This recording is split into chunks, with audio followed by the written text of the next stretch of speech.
So you're a high income professional. Will automation impact your high skill and high market value job? I'm Justin Hitt with Sustainable Wealth Secrets. I'm going to give you the short answer. Artificial intelligence and automation will impact your wealth in a positive way. If you're able to use these tools to build assets to cash flow, to solve problems for clients, and to produce results in your industry, you will have a significant competitive advantage. It will be the difference between a manual screwdriver and a powerless screwdriver, like a battery pack screwdriver. I know I'm giving you a technical an example there, but it's a massive change in the ability to acquire information quickly, to look at large data sets and surmise information, and ultimately get answers. And so, for a lot of folks think that automation is only going to impact low skilled jobs. A lot of the research says that there's a increasing wealth gap between those who have technology and who's that don't.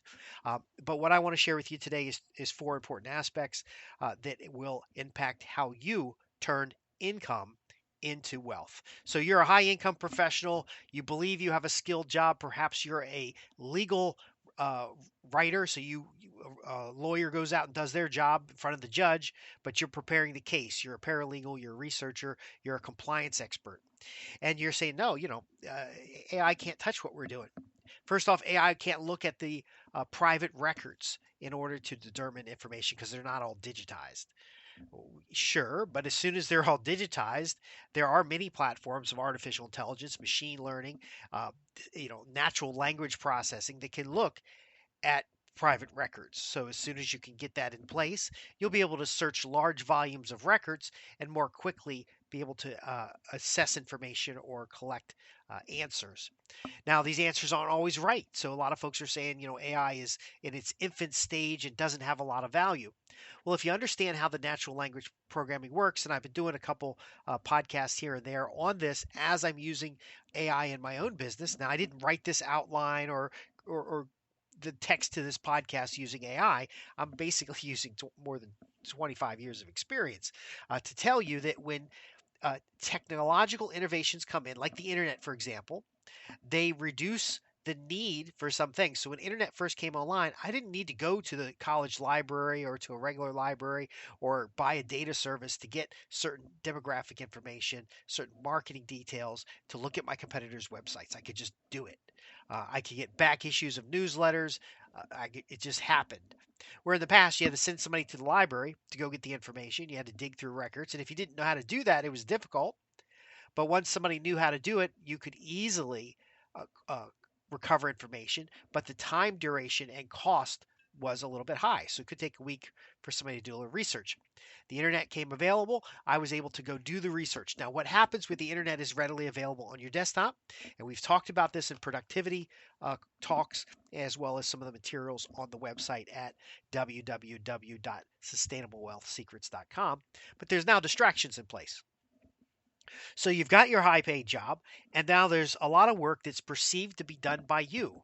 I'm not sure if you were around when executives started to write their own memos.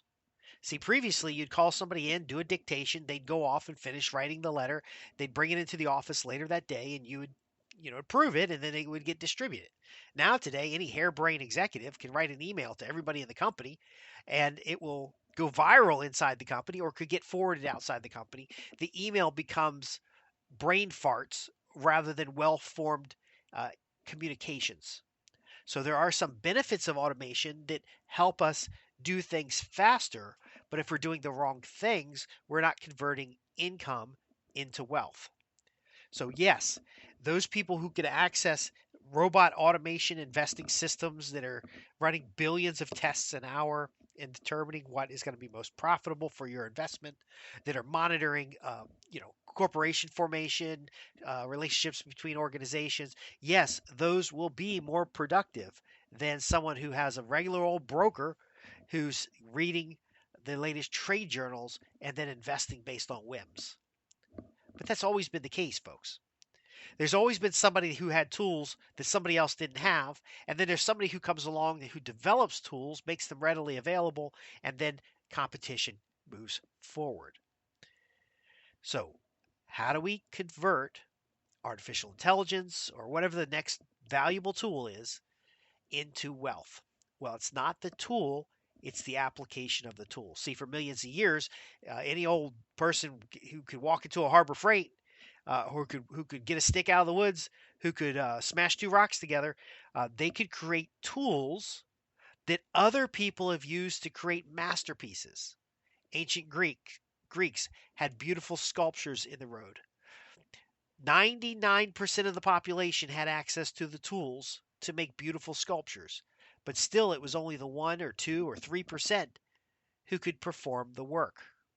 So I don't want you to be afraid of artificial intelligence as far as your wealth is concerned, but you have to understand that if you're not using it to increase your wealth, like for example, building intellectual property that you can sell that has residual value. Now, I talk a lot about writing books, reports, other materials that position you as an expert so that you can increase the number of customers that you have. That artifact becomes an asset. And as long as that asset is cash flowing, either by generating leads or by actual sales, then it's a high value tool to convert income into wealth. The object itself gains value because of its utility value in a marketplace.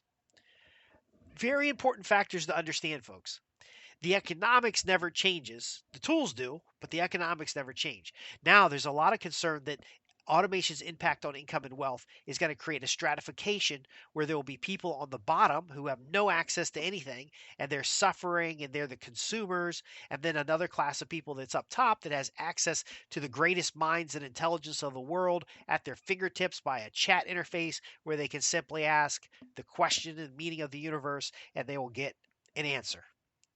Well, we have to understand that even if that was the top level advisor, if that was a subject matter expert in industry, anyone you ask for advice can give you bad advice, especially artificial intelligence. Now, again, if it wasn't, it's a machine. It's basically mining data and giving you something in response. It's never going to say I don't know the answer, but it'll give you some answer, whether or not the answer is too high level or too low level or whatever. Learning how to get a better, more useful answer out of the machine is very powerful. Also, knowing if someone is giving you answers from the machine is also very powerful too, because here's the problem. Uh, as more people started using a single search engine, because remember, there used to be Alta Vista, Yahoo, there were like 100 different search engines. Today, there still are 100 different search engines. Some of them are specialty search engines, some of them are generic, but the majority uses Google. Now we know that as the majority uses something, that elevates the value of the platform that they're using. So Google, for example, and maybe next year it's an artificial intelligence platform like Chat GPT, or it could be Google's Lambda. It could be some platform. It could be a special Jasper AI assistant. Doesn't matter what the tool is. Again, we're talking about function and utility above the specific tool. That's how we transform income into assets that cash flow. So there will be people who have zero access to these tools that could help them in their day to day life. They have zero access. They may not even know these tools exist. They may not have the experience or the skill set to use these tools. And so rather than being worried about it, because there's in this talk of income inequality created by the use of tools, again, the analogy of the craftsman who's carving a statue. Anybody can start using those tools, but not everybody's going to get results. We don't want to have the perception of a government agency coming in and say, because they have this privilege, we should take from them and give it to someone who has no privilege. You got to make sure you understand this aspect here. Because just like when the sewing machine came out, and I know I'm giving you a lot of high level examples here, we can expand on it if you have specific questions. But when the sewing machine came out, there was tremendous fear that the sewing machine was going to put millions of women out of work. It was going to destroy communities. It was going to destroy the cottage industry. It was going to destroy the quality of clothing. And, some of this stuff is true. And there were riots at the time to destroy these machines, these mechanical beasts that will destroy hand sewing. But hand sewing didn't really go away. The fewer skilled professionals doing the work got paid more. It is true that the clothing today is less quality than clothing in the past, but the sewing machine has been a gateway to economic opportunity for people all around the world. Even though the working conditions may not be very good, they're at least getting paid, and it's better than working in a mine. But my point being is that hand stitching didn't go away. It became a craft talent of skilled individuals. So if you're not going to be able to get access to artificial intelligence, you got to know how to use the tools that you have to get the results that you're looking for and then syndicate those results to a marketplace who's willing to pay you to do the work. So today you could go get ChatGPT, and if you want to make a few bucks, extra few bucks an hour on a side hustle, you could just simply answer people's questions. You maintain a subscription, you overcharge the end user, you do a little bit better onboarding to understand the end user's needs, and then on the back end you ChatGPT it out, get some generic answers, go through an editing process, and then deliver a best answer. Uh, that's a viable consulting business model. The problem is depending on any one single tool, relying on that tool without understanding the cognitive challenges of expert systems, you will put yourself in a position where as soon as the next tool comes out, you're either chasing tools or you are left behind. Now, being left behind isn't that bad, of course, because even with, you know, the sewing machine, even with, for example, the automatic playing piano, the record, the compact disc, the ultimate digital downloads. There's always going to be a demand. That demand will change over time. And the person who identifies markets that have problems to solve and delivers solutions to those markets, they are the ones who will profit. They're the ones that can build wealth. They're the ones that are going to maintain high levels of income. There'll always be this big, you can make less than $0, but it tends not to be poor people that make less than zero. It tends to be highly affluent people or wealthy people who make less than zero because they have negative cash flow, because they have more debt than income. But again, they're no better or worse than the people on the bottom because all that can collapse. There are people that are always going to be on the top. At one time, it was kings and queens and leaders in government. Now today, private citizens are taking up the roles in the top there. That's always going to be there. How big the gap is in the middle doesn't matter to your situation. Artificial intelligence, automation, uh, optimizing work, improving processes, reducing risk. All of these things will always be necessary no matter what the tools are, no matter what the time frame is, and ultimately, it doesn't matter where other people are on this economic scale.